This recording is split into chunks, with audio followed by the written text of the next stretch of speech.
Thank you, Senator Manchin. I too believe they're going to come back, but when they come back and when they rebuild their infrastructure and economy, it will be in a much more efficient infrastructure and economy than infrastructure of decades past, and that needs to be part of the consideration as well. Mr. Chair, thank you for being here and always being accessible to me and to my office.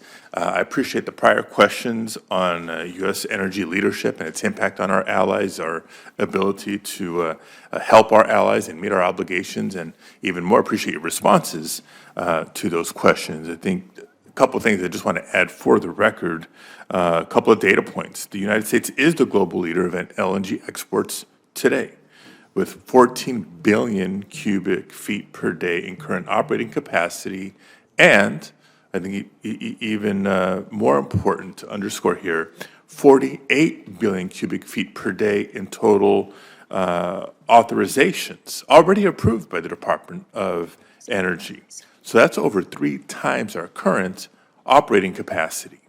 So we're putting the pause in that perspective of what's already been approved above and beyond what's already operating. They beat me to the punch in asking not just the broad questions of fulfilling commitments to our allies, but again, appreciate the specificity with which you addressed the questions about Europe, the questions about Japan, the questions about Ukraine, South Korea, and others. Just to round that out, though, would you spend another minute addressing this? Given the already authorized tripling of our LNG export output, how will the projected LNG exports compare to global demand through 2050? Yeah, thanks for the question. You put it incredibly well. You should be testifying here, Senator, anytime you want to work at the Department of Energy. So again, you look at different scenarios, right, to look at where the global demand is going to be. And important to look at reference case scenarios. That is basically a prediction of where experts think things are going. But then also look at where we need to go, given where climate change tells us we need to be in terms of reducing our use on unabated fossil fuels, including natural gas. So a couple numbers for you that I think are useful here. EIA, again, that's the independent data arm of the Department of Energy's reference case for U.S. LNG exports in 2050, expects exports to be at 27.3 BCF per day, which again is right around the 26 BCF per day that we are already under construction. So I think that's a relevant data point to explore on that front. S&P Global, if you want to look at an industry source, overall LNG supply growth from around the world could outpace demand growth over the next 5 years. A lot of people are talking about a potential glut in the market because of so much being constructed and demand numbers in Europe and elsewhere decreasing along those lines. The Senator makes an incredibly important point on Europe in particular, Senator, if I could pick that up for a second. Europe had a traumatic experience when the gas was shut off by pipeline from Russia. I feel incredibly proud that we were able and we were in an opportunity to provide that gas to work with them on efficiency and other kind of improvements going forward. It's of course up to the Europeans to decide for themselves what mix of gas, what mix of other fuels go forward. They are making strides, and they have incredibly impressive goal to reduce their overall emissions quite quickly to 2030 and to 2035, et cetera, along those lines.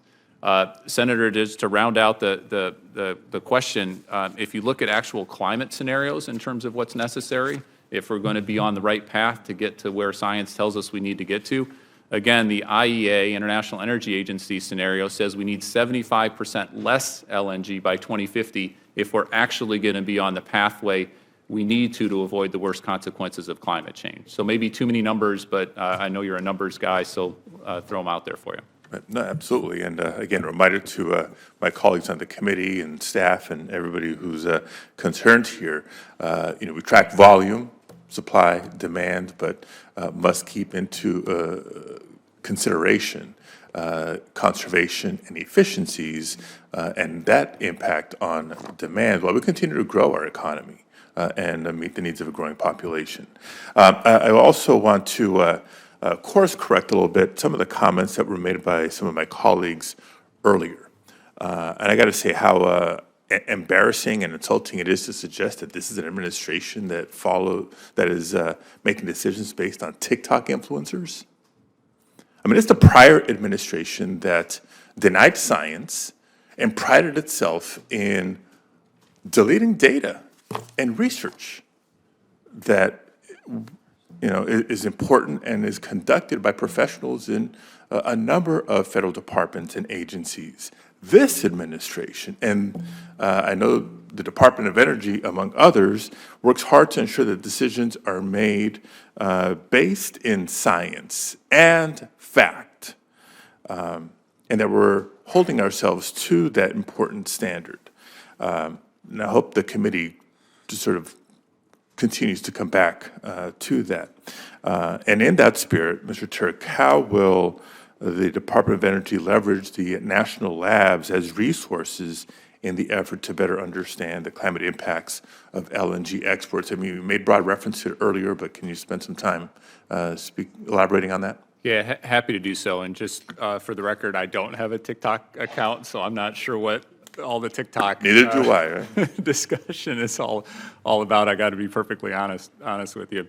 So our national labs, and you know this, Senator, you've got a couple of our national labs actually 3 national labs in your state. Phenomenal resource, phenomenal talent, phenomenal expertise, independent expertise. These are government-owned labs, but contractor-operated labs, which gives them an extra scientific integrity to them.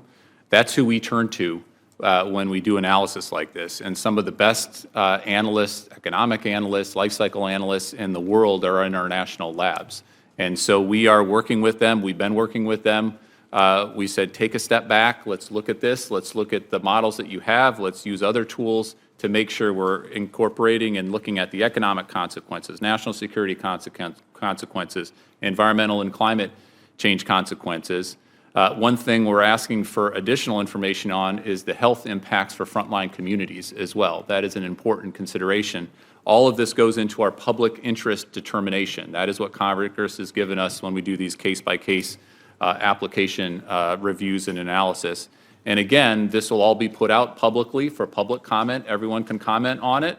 If you like this part of the analysis, don't like this part of an analysis, and then we'll finalize and we'll use that so we actually have the most complete analysis and analytical framework possible. Thank you very much. Mr. Chairman, my time is up.